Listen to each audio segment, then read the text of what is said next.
English medicines మనము దాన్ని western medicine అంటాము, ఇంగ్లీష్ మెడిసిన్ అంటాము, అలోపతి ట్రీట్మెంట్ అంటాము, కార్పొరేట్ హాస్పిటల్‌లో ఇచ్చే ట్రీట్మెంట్ అంటాము. లేకపోతే మీరు ఒక గ్యాస్ట్రోఎంట్రాలజిస్ట్ దగ్గరికి పోయి తీసుకునే ట్రీట్మెంట్ అంటాము. సో, ఇవన్నీ కన్వెన్షనల్ ట్రీట్మెంట్ అని కూడా అంటామనమాట. దీంట్లో వాళ్ళకు సో, మీకు కాన్‌స్టిపేషన్ ఉంటే కొంచెం లాక్సేటివ్స్ ఇస్తారు. అంటే మోషన్ ఫ్రీగా పోవడానికి మెడిసిన్ ఇస్తారు. లేదు థర్డ్ డిగ్రీలో ఉంది, ఫోర్త్ డిగ్రీలో ఉంది. వీళ్ళేం చేస్తారంటే పిలిచి సర్జరీ చేస్తారు. సర్జరీ చేసినంత మాత్రాన అవి కంప్లీట్‌గా క్యూర్ అవుతాయని కాదు. సర్జరీ చేసినా కూడా మళ్ళీ మళ్ళీ వచ్చే ఛాన్స్ ఎక్కువగా ఉంటుంది. ఇనీషియల్ స్టేజ్‌లో, ఫస్ట్ స్టేజ్‌లో, సెకండ్ స్టేజ్‌లో వీళ్ళకి ఏ మెడిసిన్స్ ఉండవు.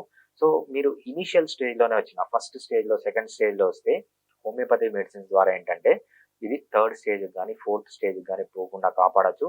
కంప్లీట్‌గా ఏదైతే పాథాలజీ ఉందో, ఏవైతే డైలేట్ అయిపోయినాయో వీన్స్, ఆ వీన్స్ అన్నీ మళ్ళీ ఎలాస్టిసిటీ వచ్చి నార్మల్ ప్లేస్‌కెళ్ళే ఛాన్స్ చాలా ఎక్కువగా ఉంటుంది. హోమియోపతిలో పైల్స్‌కి గాని, ఫిషర్స్